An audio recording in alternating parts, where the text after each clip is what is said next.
back, and we keep all our energies trying to get them to grow, but they don't have any roots now anymore. If India was a democracy, a real democracy, if poor people believed that they could go to a court for justice, or they could ask their local MLA, or they could go anywhere to ask for justice for some wrong that had been done to them, there would still be a Maoist party. It would probably have 5 members. It would not have any influence if this was a real democracy. But people know that it isn't. It's every time you withdraw those institutions further and further away from poor people, every time you make it clear that justice is only for those who can afford it, you are creating the conditions for what ought to be an overthrowing of the state. Because a state like this, which tolerates this many dead, which tolerates these levels of corruption, which sells our mountains and our rivers, which disallows us to speak, it surely ought to be overthrown. If a state like this, or reformed or overthrown. Or we are supposed to stand up and clap every time they mine the hell out of the Andhra-Karnataka border. Say, oh, it's okay, the Reddy brothers really should own those borders. I have 2 questions for Arundhati. First, as an ordinary person who perhaps lacks a sense of humor or is ultra-sensitive, and second, as part of a media, corporate or otherwise. First question is, help me understand this joke. You are talking like a Gond tribal, Gond Adivasi. Help me understand this joke. You are talking like a Gond Adivasi. When you are addressing his question, you refer to him as you are talking like a Gond Adivasi, and some of us actually laughed at him. So explain the joke to me. And the second, as part of corporate media or otherwise on a lighter note, is how is your definition of corporate media different from Maoist sympathizers? Both sound like Bushisms to me, with us or against us. Okay, am I saying that the person who said, why are we doing all this work? Why are we running around? Why are we, doing this? To me, I thought there was a great amount of wisdom there in saying, that's why I said you're talking like a Gond Adivasi. I don't know why people laughed, because can I explain that laughter? I think it's because perhaps middle class people feel superior when they are actually not, when they actually become people whose brains have been colonized by television advertisements and have stopped asking themselves, why are we working so hard so that we can buy our new TV and our new car? And when someone actually asks that question, I think it's a profound question. It's not a profound question in the forest, but it's certainly a profound question in the city. Because if people stopped, a lot of formally the green anarchists asked that question.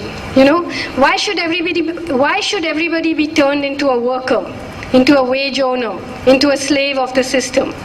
And that is why the resistances that this world cannot deal with are the tribal resistances, because they're outside of that system. They don't understand them, So that was that.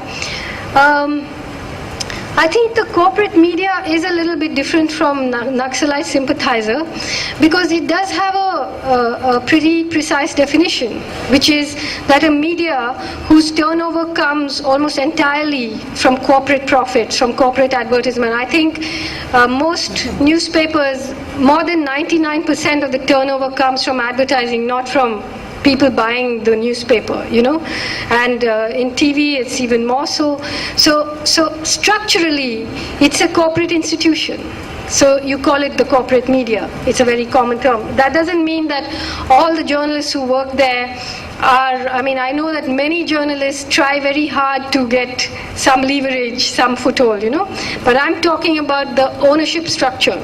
In fact, I strongly believe that the media should be asked to declare the structure of their finances, because you must know if 90% of a newspaper's money is coming from Reliance, it's important for us to know it. and to know that before we assess its opinion, because it's not a neutral opinion then. That's being peddled as a neutral opinion, but it's withholding information from the public, you know. Naxalite sympathizer is a meaningless word, because what does it mean? I mean, firstly, the meaning of Naxalite is unclear, and the meaning of sympathizer is unclear, and both together compound their lack of clarity to a point when it's ridiculous. You know, like we don't know who is a Maoist when they say we must wipe out the Maoist menace. If there are 90,000 women that belong to the Krantivasi Adivasi Mahila Sangathan, are you going to wipe them out? You know, who is a Maoist? Is somebody who joins the Dalam because he's or she is fighting, doesn't believe that her village should be taken over, but doesn't know that ultimately isn't really fighting for the takeover of the Indian state. Are they Maoist? How do you define what is a Maoist? Is every person who's a member of the party a real Maoist? You know, we haven't talked about that. Like, the fact is that tribal people in this country have a history of rebellion that far predates Mao. If they didn't, they wouldn't exist. They are a different society, and they have fought for the right to be that. So, we cannot just say that the Maoists represent the tribal. They both, at the moment there's a convergence of interests. When those will diverge, one doesn't know. But at the moment there's a convergence of interests. But let's not forget that tribal people are not just some zombies who are being manipulated by some Andhra ideologues. They have their own history of resistance, a very formidable history of resistance that far predates Mao. As for sympathizers, I don't know how you define it. I mean, does a sympathizer mean you agree with everything they do, or some of the things they do, or is there a percentage? You know, it's just, all of this is meant to criminalize democratic space. All of this is meant for that.